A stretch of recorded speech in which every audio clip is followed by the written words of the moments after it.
함께 인사 나누시겠습니다. 사랑합니다.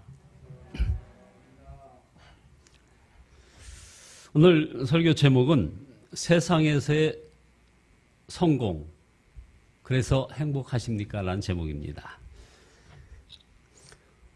우리 장로님 기도해 주신 대로 대림절 셋째 주간입니다. 셋째 주 첫째 날입니다. 아기 예수로 이 땅에 오신 우리 예수님의 그 탄생을 준비하는 그런 대림절 기간에 저와 여러분들이 함께하고 있습니다. 그래서 메시아 예언을 하는 그런 시편 전체 150편 가운데 7편이 있습니다. 여러 편을 소개했고 오늘은 바로 16편을 소개하는 그런 시간입니다. 사람들은 여러분 지금 월드컵 진행되고 있는데 여기나 아니면 뭐 여러 올림픽 경기에 아주 열광하고 그리고 웅장하고 아름다운 자연을 보면 상당히 행복해합니다. 여러 가지 유튜브들이 이런 것들을 곳곳에 전하면서 행복이 바로 거기에 있다고 다들 얘기합니다. 사람들이 그것들로부터 행복감을 느끼는 그 이유는 그것들이 행복의 근원이신 하나님의 그 위대함과 아름다움의 그림자를 담고 있기 때문에 그런 것입니다. 그러나 하나님이 지으신 아름다운 자연을 보고 행복한 것과 지금 세상 사람이 추구하고 있는 거죠. 그 아름다운 자연을 지으신 하나님을 바라보며 행복한 것, 이것은 정말 엄청난 차이가 있습니다. 행복의 근원이신 하나님을 만나보지 못한 사람은 행복을 느끼게 해 주었던 것으로부터 이제 허무함, 지루함, 그리고 실망, 심지어는 상처를 받게 해도 되는 것입니다. 청교도 제로마이어 버로스 목사님이라는 분이 있는데 이분이 세상에서의 성공에서 행복을 얻으려는 이는 마치 배고픈 사람이 자기 줄임배를 채우려고 입을 크게 벌리고 바람을 들어 마시는 것과 같다고 했습니다. 그가 여전히 허기진 이유는 바람을 충분히 들어 마시지 않았기 때문이 아니라는 겁니다. 허기진 배를 바람으로 채우려고 했기 때문에 여전히 허기진 것이죠. 하나님을 모르니 세상이 커 보이고 행복하게 해줄 것처럼 보이는 것이라 이 말입니다. 여러분 여기 아주 넓고 푹신한 소파가 하나 있다고 가정해 봅시다. 사람들이 이거 참 굉장히 고급진 소파다라고 하면서 감탄을 합니다. 그런데 여러분 한번 상상을 해보십시오. 그 위에 비행기가 착륙하려고 하면 어떻습니까?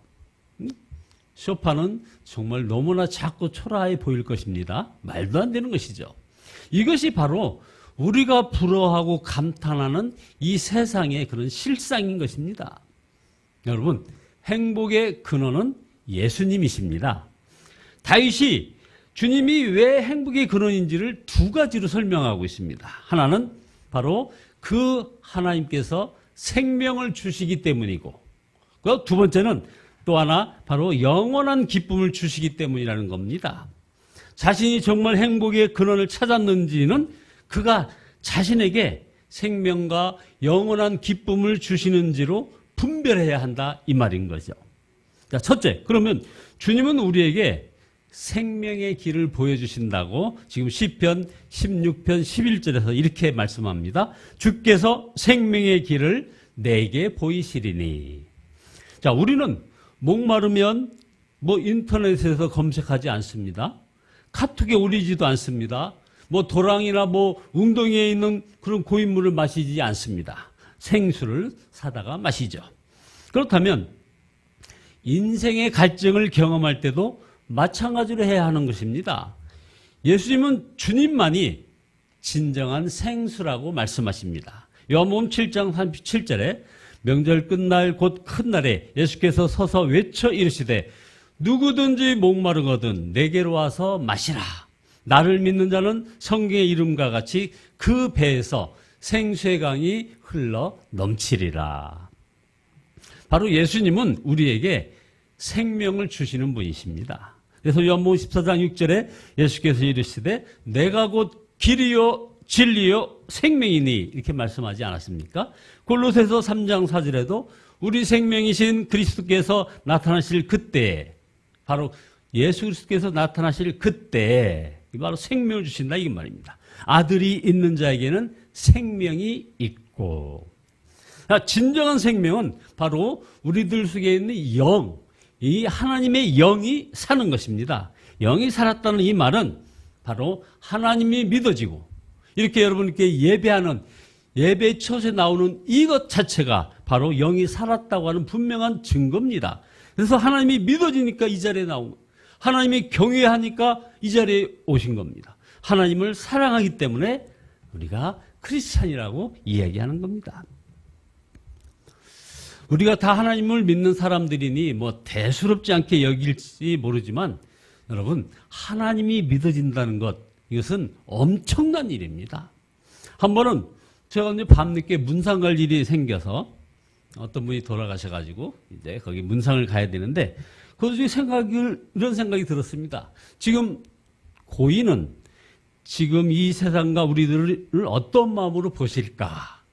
돌아가신 분은 우리들을 어떻게 보실까? 하는 이런 생각이 들었습니다. 주변에 아주 화려한 밤거리에 그 네온사인 수많은 차들 그리고 건물들과 사람들이 그는 어떻게 보일까? 이런 생각 말이죠.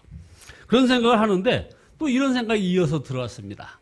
하나님 나라에서 세상을 보는 것이 어떨지 이게 조금씩 느껴지는 것 같더라 이 말입니다. 아둥바둥하며 살지만 정말 그럴 가치가 있는 것인지, 고민하고 염려하며 살지만 꼭 그럴 일인지 다시 보이는 것 같았습니다. 예수님께서는 하나님 나라의 눈으로 이 세상에서 사셨기에 이런 말씀을 하십니다. 자, 근심하지 말라. 두려워하지 말라. 믿기만 하라. 가진 것을 다 가난한 사람에게 나누어 주라. 원수도 용서하라. 십자가를 지고 나를 따르라. 이런 말씀을 하셨구나 하는 것이 깨달아졌습니다. 정말 주 예수님을 바라보며 하나님의 나라에 가까워지면 누구나 모든 사람과 화평하고 거룩하게 살 것입니다.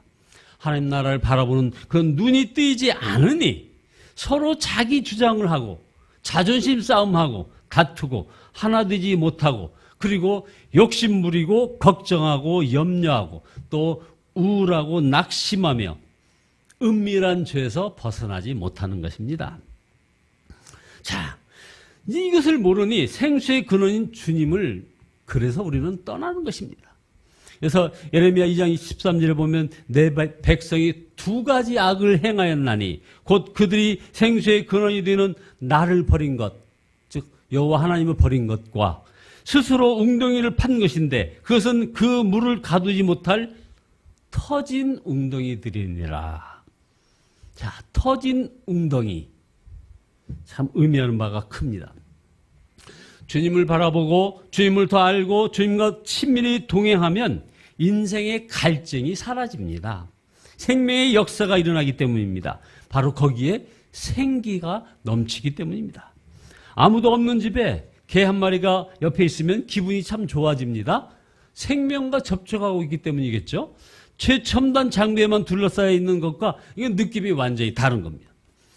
그 농부가 과중한 노동을 이겨낼 수 있는 것은 항상 생명을 접하고 있기 때문이라는 그런 말이 있습니다.